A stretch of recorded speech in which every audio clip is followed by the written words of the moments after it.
बोरिवलीमध्ये मालवणी महोत्सव आयोजित करण्यात आलाय। बोरिवली मागाठाणे मित्रमंडळ आणि शिवसेना उभट शाखा क्रमांक 12 व 14 यांच्याकडून मालवणी महोत्सवाचे आयोजन करण्यात आले। बोरिवली पूर्वेकडील महाराष्ट्र नगर येथील भोसले मैदानावर मालवणी जत्रोत्सव आयोजित करण्यात आलाय। दरवर्षी या महोत्सवाची चर्चा सगळीकडेच असते। हा महोत्सव 26 ऑक्टोबर ते 3 नोव्हेंबर पर्यंत म्हणजेच 9 दिवस हा महोत्सव असणार आहे। यावर्षी 28वे वर्ष या महोत्सवाचं आहे। या महोत्सवानिमित्त अनेक सांस्कृतिक कार्यक्रमांचे आयोजन करण्यात आले। त्याचबरोबर दरवर्षी शेकडो लोक या मालवणी महोत्सवाला भेट देत असतात। कोकण आणि कोकणातल्या विविध गोष्टी, खाद्यपदार्थ, संस्कृती, रीती परंपरा आणि आतापर्यंत जपत आलेल्या लोककला या सगळ्याचा एकत्रित संगम म्हणजे हा मालवणी महोत्सव। कोकणातल्या प्रसिद्ध नाट्यमय कलांचे सादरीकरण दरवर्षी या महोत्सवात होत असते।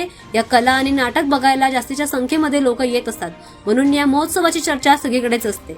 कोकणातील वेगवेगळ्या गावातील नाटक मंडळी यावेळी त्यांचे नाटक सादर करायला येथे आले आहेत। यावर्षी सुद्धा दशावतार, नमन, भजन यासारखे नाट्यमय कार्यक्रम वेगवेगळ्या गावचे नाट्य मंडळी प्रत्येक दिवशी सादर करणार आहेत। त्यासोबतच विविध गावातील मंदिरे, त्यांचे कुलदैवत आणि मंदिरांची रचना या ठिकाणी हुबेहूब बांधण्यात आली आहे। त्यामुळे लोकांना त्यांच्या गावच्या गोष्टी इतरांपर्यंत पोहोचवण्यास मदत होते। या जत्रेदरम्यान कोकणातील विविध खाद्यपदार्थांचे स्टॉल्स या ठिकाणी लागलेत।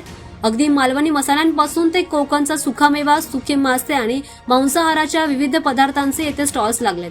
अगदी ठाणे, मुलुंड, वसई, विरार, डोंबिवली सारख्या भागातून लोकांनी येऊन त्यांचे स्टॉल्स इथे लावलेत आणि मुंबईतील अनेक भागातून स्थानिक या जत्रेला भेट देत असतात। लहानापासून ते मोठ्या व्यक्तींपर्यंत खेळण्यासाठी इथे आकाशपाळा, कबड्डी आणि अशा इतर खेळांचे देखील आयोजन केलं गेलंय।